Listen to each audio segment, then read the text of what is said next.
আসসালামু আলাইকুম। প্রিয় দর্শক, অন্য মঞ্চের আলোচনায় আপনাদের সকলকে আমন্ত্রণ জানাচ্ছি। দেখতে দেখতে ফেরার সময় হয়ে গেল, কিন্তু এখনো দেখা হলো না।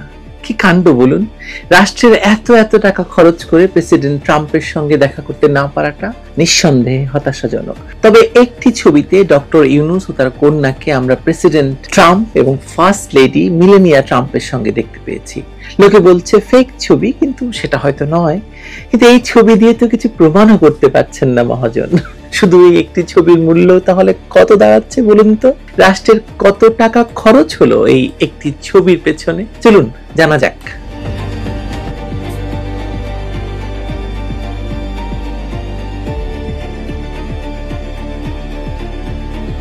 জাতিসংঘের সাধারণ পরিষদের অধিবেশনকে কেন্দ্র করে নিউ ইয়র্কে ডক্টর ইউনূসের সাম্প্রতিক সফর নিয়ে যত কাণ্ডকারখানা ঘটেছে তা এক কথায় বাংলাদেশের মানুষের সঙ্গে একটা তামাশা। রাষ্ট্রের টাকা 110 জনের লট বহন নিয়ে নিউ ইয়র্কে গেছেন ডক্টর ইউনূস, যেখানে উদ্দেশ্য ছিল মূলত জাতিসংঘের সাধারণ পরিষদের অধিবেশনে উপস্থিতি দেখানো, কিন্তু আড়ালে রাজনৈতিক লবিং চলেছে বলে আমরা জানি। অথচ সেই লবিং এর জন্য পাকিস্তানের একটি কোম্পানিকে 400-500 কোটি টাকা দিয়েও তিনি যা চাইছিলেন তা মেলেনি। তবে একেবারেই কিছু মেলেনি তা নয়, জাতিসংঘের এই অধিবেশনে যোগ দেওয়া রাষ্ট্রগুলোর প্রধানদের জন্য স্বাগতিক দেশ হিসেবে যুক্তরাষ্ট্র একটি সংবর্ধনা এবং নৈশভোজের আয়োজন করে থাকে প্রেসিডেন্টের পক্ষ থেকে। সেখানে এই সকল যুক্তরাষ্ট্রের প্রেসিডেন্টের সঙ্গে একটি ছবি তোলার সুযোগ পান বিভিন্ন দেশের রাষ্ট্রপ্রধানগণ, যে ছবিতে দেশটির ফার্স্ট লেডিও থাকেন সাধারণত। এরকমই একটি ছবি বাংলাদেশের পত্রপত্রিকাতেও প্রকাশিত হয়েছে, কিন্তু সামাজিক যোগাযোগ মাধ্যমে এই ছবির সত্যতা নিয়ে প্রশ্ন তুলছেন অনেকেই। ধরে নিচ্ছে এই ছবিটি সত্য, কারণ এরকম ছবি জাতিসংঘের সাধারণ অধিবেশনে যোগ দেওয়া সকল সরকার প্রধানই তুলেছেন প্রেসিডেন্ট ট্রাম্প এবং ফার্স্ট লেডি মেলানিয়া ট্রাম্পের সঙ্গে। কিন্তু প্রশ্ন তাতে কম হয় না, কিন্তু তাতে কি রাষ্ট্রে এত টাকা খরচ করে ডক্টর ইউনূসের যুক্তরাষ্ট্র সফরের এই বিলাসী আয়োজনের যৌক্তিকতা প্রমাণ হয়? আমি তো আগের ভিডিওতে বলেইছিলাম যে এই পুরো অর্থ খরচ করা হয়েছে যুক্তরাষ্ট্রের ট্রাম্প প্রশাসনের সঙ্গে ডক্টর ইউনূসের সম্পর্ক উন্নয়নের জন্য, প্রেসিডেন্ট ট্রাম্পের সঙ্গে একটি বৈঠকের জন্য, কিন্তু সেটি এখনো হয়নি। সে তো বোঝাই যাচ্ছে হবেও না হয়তো। আপনারা হিসেব করতে থাকুন এই একটি গ্রুপ ছবির মূল্য তাহলে কত পড়লো আপনার দেওয়া করের পয়সা থেকে বা ট্যাক্সের পয়সা থেকে। আমি ডক্টর ইউনূসের এবারকার নিউ ইয়র্ক সফরের আরেকটু বিস্তারিত জানাই আপনাদের। আগে আপনাদের জানিয়েছিলাম যে কেন এই সফর মূল পরিকল্পনা ছিল ডক্টর ইউনূসের প্রেসিডেন্ট ডোনাল্ড ট্রাম্পের সঙ্গে বৈঠক করানো, কিন্তু যত টাকা ঢালাই হোক না কেন ইউনূস ও তার কোন সফর সঙ্গীকে ট্রাম্পের সঙ্গে আলাদা বৈঠকের সুযোগ করে দিতে পারেনি ওই লবিস্টরা। এমনকি কারোর সঙ্গে হাত মেলানোর মতো ছোট্ট সাক্ষাৎ হয়নি। অথচ এর জন্য বাংলাদেশ সরকারের সাবেক পররাষ্ট্র সচিব নাসিমুল গনিকে পাকিস্তান পাঠানো হয়েছিল এবং 9 দিন সেখানে রাখা হয়েছিল। মানে এই সফরের, এই যে ডক্টর ইউনূস আমেরিকা সফরে গেলেন, এই সফরের শুরু আসলে সেখান থেকেই, ওই নাসিমুল গনির পাকিস্তান সফর থেকে। কিন্তু শেষমেশ কি হলো? সব পয়সা পানিতে গেল। ট্রাম্পের সঙ্গে বৈঠক তো দূরের কথা, ইউনূসরা শুধু সাধারণ নৈশভোজের ফটো সেশনে গিয়ে নিজেদের উপস্থিতি মিটিং হিসেবে দেখাচ্ছে। এবার আসা যাক জাতিসংঘের অভূতপূর্ব ঘটনাটিতে। ইসরায়েলের প্রধানমন্ত্রী নেতানিয়াহু বক্তৃতা শুরু করলে বিশ্বের অনেক দেশের নেতা হল ত্যাগ করে চলে গিয়েছেন। সেই মুহূর্তে ডক্টর ইউনূস এবং তার দলবল কি করছিলেন? তারা সেখানে বসে বক্তৃতা শুনেছেন বলে অভিযোগ আছে। বাংলাদেশ বিশ্বের বাকি 50-60টি দেশের মতো ওয়াকআউট করেনি বলে খবর বেরিয়েছে। এ নিয়ে সামাজিক যোগাযোগ মাধ্যমে প্রবল সমালোচনা হচ্ছে। কারো কারো মতে ইউনূস সরাসরি ওয়াকআউটটি এড়ানোর জন্যই পুরো বক্তৃতার আগেই সভাস্থল ছেড়ে চলে গিয়েছিলেন। যেভাবেই হোক, নেতানিয়াহুর বিরুদ্ধে দাঁড়ানোর কোনো উদ্যোগ আমাদের ডক্টর ইউনূস সরকারের পক্ষ থেকে নেওয়া হয়নি। এমনকি যেখানে সমস্ত মুসলিম রাষ্ট্র, আরব রাষ্ট্রগুলোকে প্রেসিডেন্ট ট্রাম্প ডেকে ফিলিস্তিন সমস্যা নিয়ে আলোচনা করেছেন, কথা বলেছেন, সেখানে বাংলাদেশকে ডাকা হয়নি। কেন হয়নি সেটা আপনি বোঝার চেষ্টা করুন। বাংলাদেশে যে ধর্মের কার্ডটি ডক্টর ইউনূস খেলছেন, এটা হয়তো মার্কিন প্রশাসনের পছন্দ নয়। ডক্টর ইউনূস সে কারণেই বলেছেন ওনাকে নাকি তালেবান বলা হয় ইদানিং। তালেবান বলা হবে না কেন? ওনার পাশে যিনি বসে বৈঠক করেন তিনি সম্প্রতি আফগানিস্তান সফর করে এসেছেন, এবং আফগানিস্তান সফর করা মানে কি? পৃথিবীর আর কোনো দেশ তো আফগানিস্তান সফরে যায়নি। বাংলাদেশের ধর্মীয় নেতাদেরকে ডক্টর ইউনূস আফগানিস্তান সফরে পাঠিয়ে উনি তালেবানদের স্বীকৃতি দিচ্ছেন। তাহলে ওনাকে তালেবান বলা হবে না, তাহলে কাকে বলা হবে? মানে কূটনীতির নামে তিনি আসলে যা করছেন, নিজের নিরাপদ অবস্থান খোঁজার চেষ্টা করছেন, এবং সেটা তিনি কতটা পেয়েছেন এই 2-1 সপ্তাহের মধ্যে প্রমাণিত হবে। ইউনূস এই সফরে নিয়ে গেছেন 5 সদস্যের প্রেস টিম। একজন সাংবাদিকের প্রশ্ন ছিল, এত বড় টিমের দরকার কি? প্রশ্ন আরো বড়, 110 জন সফর সঙ্গী নিয়েই বা কেন নিউ ইয়র্কে যেতে হবে? এটি পুরনো প্রশ্ন। 2 মেয়ে, উপদেষ্টা, সচিব, দলীয় মানব ঢাল মানে রাজনৈতিক দলের নেতৃবৃন্দকে নিয়ে যাওয়া, সব মিলে একেবারে রাজকীয় ব্যাপার। বাংলাদেশের মতো গরিব দেশের কষ্টার্জিত বৈদেশিক মুদ্রা এভাবে উড়ানো মানে জানি না।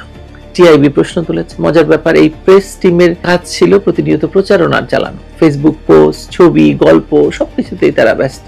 এমনকি প্রোপাগান্ডা সচিব গল্ফ খেলার সরঞ্জামের দোকানে গিয়ে হয়তো ছবি তুলেছেন, আমি জানি না, অথবা গল্ফ খেলছেন, সেই ছবি দিয়েছে ফেসবুকে। কিন্তু গুরুত্বপূর্ণ প্রশ্ন হলো, নেতানিয়াহুর সময়ে তারা ছিল কি ছিল না, এই ফেক মিটিং এর আসল সত্যিটা কি, সে বিষয়ে কিন্তু একটি উত্তর দেয়নি এই প্রেস টিম। জাতিসংঘের সদর দপ্তরের বাইরে আওয়ামী লীগের নেতা কর্মীরা বিক্ষোভ করেছেন ডক্টর ইউনূসের বিরুদ্ধে।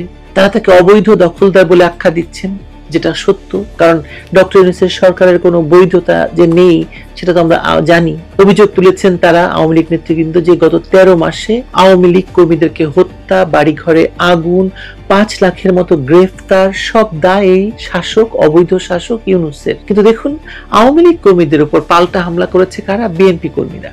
নিউ ইয়র্ক পুলিশ একজন বিএনপি কর্মীকে গ্রেফতার করিয়েছে, যার ভিডিও সর্বত্র ছড়িয়ে পড়েছে। আবারও তাহলে প্রমাণ হলো বিদেশেও এই একই ধান্দা, একই সংঘর্ষ করছে বিএনপি। তার মানে ডক্টর ইউনূস যে বিএনপি মহাসচিব মির্জা ফখরুল ইসলাম আলমগীরকে সঙ্গে নিয়ে গিয়েছেন, তার বিরুদ্ধে বিক্ষোভ করা আওয়ামী লীগ কর্মীদেরকে বিএনপি কর্মী বাহিনী দিয়ে ঠেকানোর জন্য, অর্থাৎ মানব ঢালের কথা যে বলা হয়েছে, সেটা আবার প্রমাণ হলো। মির্জা ফখরুল এর বেশি এই সফর থেকে কিছু অর্জন করতে পেরেছেন বলে কোনো বিএনপি নেতাও মনে করেন বলে আমার মনে হয়। বাদ দিন আওয়ামী লীগ নেতা কর্মীদের কথা, নিউ ইয়র্কে এমনকি প্রবাসী সাধারণ বাংলাদেশিরা পর্যন্ত বিক্ষোভে অংশ নিয়েছে। হিন্দু, বৌদ্ধ, খ্রিস্টান, এমনকি অনেক মুসলিমও সেই ইউনূসকে খুনি বলে স্লোগান দিয়েছে। দেশ থেকে পালিয়ে যাওয়া হিন্দুরা দুর্গাপূজার অসুর মূর্তির মুখে ইউনূসের মুখ বসিয়েছে। না বসানোর কোনো কারণ নাই, কারণ এই অসুরের কারণেই বাংলাদেশে আজ সংখ্যালঘুর জীবন নিরাপত্তাহীন। প্রতিটি মণ্ডপে, পূজার মণ্ডপে গিয়ে হামলা হচ্ছে। বাংলাদেশে এর আগে পূজা মণ্ডপে হামলা হয়নি তা নয়, কিন্তু ডক্টর ইউনূস তো এগুলো ঠেকানোর কথা বলেই ক্ষমতায় এসেছে। এসব কিছু দেখিয়ে দিচ্ছে যে ইউনূস একজন দখলদারি এবং প্রতারক। বাংলাদেশের মানুষ প্রতারিত হয়েছে ডক্টর ইউনূসের এই ভয়াবহ কর্মকাণ্ডে। বাংলাদেশের টিআইবি ডক্টর ইউনূসের এই সফর নিয়ে প্রশ্ন তুলেছে, যে কথা আমি একটু আগে বললাম। তারা বলতে চাইছে যে এত লোকজন নিয়ে রাষ্ট্রের টাকা খরচ করে কেন এই সফর? শেখ হাসিনার বিরুদ্ধে তিনি সবসময় অভিযোগ তুলেছেন পরিবারকে নিয়ে বিদেশ ভ্রমণের, অথচ তিনি একই কাজ করছেন। 2 মেয়ে নিয়মিত সফর সঙ্গী, গত 13 মাসে যতগুলো সফর হয়েছে সবাই সবসময় তারা সঙ্গে ছিল। আর এবার এক্সট্রা গেছে মানব ঢাল মির্জা ফখরুল সহ বাকি নেতৃবৃন্দ। ভণ্ডামির বড় উদাহরণ কিন্তু এসব। সবচেয়ে বড় কথা হলো, হাই প্রোফাইল বৈঠকের নামে জাতিসংঘ ভবনে একটি কক্ষে বাংলাদেশের ব্র্যাকের সঙ্গে বৈঠক করতে দেখা গেছে ডক্টর ইউনূস এবং তার সফর সঙ্গীদের। বাংলাদেশের মহাখালীতে অবস্থিত ব্র্যাক সেন্টারে এই বৈঠকটি করা যেত বলে অনেকে বলছেন। কেন তাহলে শুধু শুধু এই বৈঠকটি করতে হলো নিউ ইয়র্কে?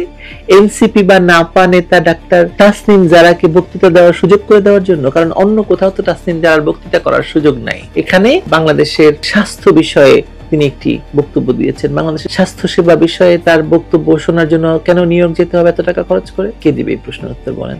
ইউনূস সাহেবকে অনেকেই ইবলিশ শয়তান বলে ডাকছে, কিন্তু যে চালাকি, ভণ্ডামি আর প্রতারণা তিনি আন্তর্জাতিক অঙ্গনে করছেন, তাতে মানুষ তাকে বেঈমান বলবে, এটাই স্বাভাবিক। মির্জাফরের মতো তিনি ইতিহাসে জায়গা করে নিচ্ছেন। পার্থক্য শুধু মির্জাফরের নাম শত শত বছরের পরেও মানুষ মনে রাখছে, কিন্তু 500 বছর পরে বাংলার মানুষ হয়তো মির্জাফরকে নয়, ইউনূসকেই মনে রাখবে দেশের সবচেয়ে বড় বেঈমান হিসেবে। এই সফরও তখন ডক্টর ইউনূসের শয়তানির একটি নজির হিসেবে উল্লেখিত হবে। 2025 সালের সেপ্টেম্বর মাসে জাতিসংঘের সাধারণ পরিষদে যোগদানের নামে এটাই হচ্ছে ডক্টর ইউনূস এবং তার চেলা চামচাদের নিউ ইয়র্ক সফরের আদ্যপান্ত। একটি ছবি, এবং এই ছবির মূল্য বাংলাদেশের করদাতাদের 400 থেকে 500 কোটি টাকা খরচ।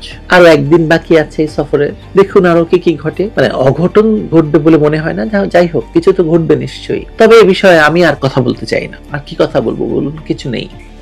আমাদের শান্তি কাকু ইউনূস গতকাল জাতিসংঘ অধিবেশনে বক্তব্য দিয়েছে। অধিবেশনে যোগদান ও বক্তব্য সম্পর্কিত দুটো গুরুত্বপূর্ণ দিক আলোচনা করা উচিত।